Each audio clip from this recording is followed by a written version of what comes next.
ఎన్ని డబ్బులు అయితే అనే ఆలోచన, ఎంత లోన్ తీసుకోవాలి, ఎట్లా మూట కట్టుకోవాలని చూస్తారు. సో వీళ్ళకి ఏం చెప్తారు మీరు, ఎంత ఖర్చు అవుతుంది? 2 సంవత్సరాలకి అప్రాక్సిమేట్లీగా ఒక 15 to 20 lakhs మధ్యలో 2 yearsకి మనకి ఎక్స్పెండిచర్ వచ్చే ఛాన్స్ ఉంటుంది. ట్రంప్ వచ్చిన తర్వాత అంటే వర్క్ చేయటం కుదరదు, పార్ట్ టైం అనే కాన్సెప్ట్ ఇంకా కన్ఫర్మ్ కాలేదు.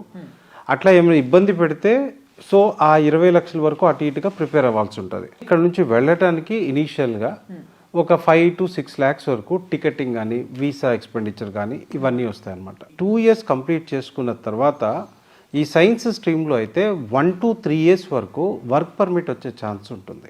ఓకే, ఒక 50 నుంచి 60 వేల డాలర్స్ పర్ ఇయర్ అది సంపాదించుకునే అవకాశం కలుగుతుంది. కావాలి జాబ్ అక్కడే కంటిన్యూ చేసుకుంటానంటే అక్కడ కంటిన్యూ అవ్వచ్చు. లేదు అట్లా కాదు నేను వెనక్కి వచ్చేస్తానంటే 2 yearsకా 3 yearsకా. సో వన్ వే ఏంటి అంటే, ఒకటి ఇంటర్నేషనల్ డిగ్రీ ఉంటుంది, ఇంటర్నేషనల్ ఎక్స్పోజర్ ఉంటుంది, ఆ ఎక్స్పీరియన్స్ ఉంటుంది. అమెరికాలో చదివాడు కనుక డిగ్రీ అక్కడిది కనుక వాళ్ళకి ఫర్దర్గా ఏం చేయాలి అనుకున్నా కూడా వాళ్ళకి ప్రయారిటీ ఉంటుంది.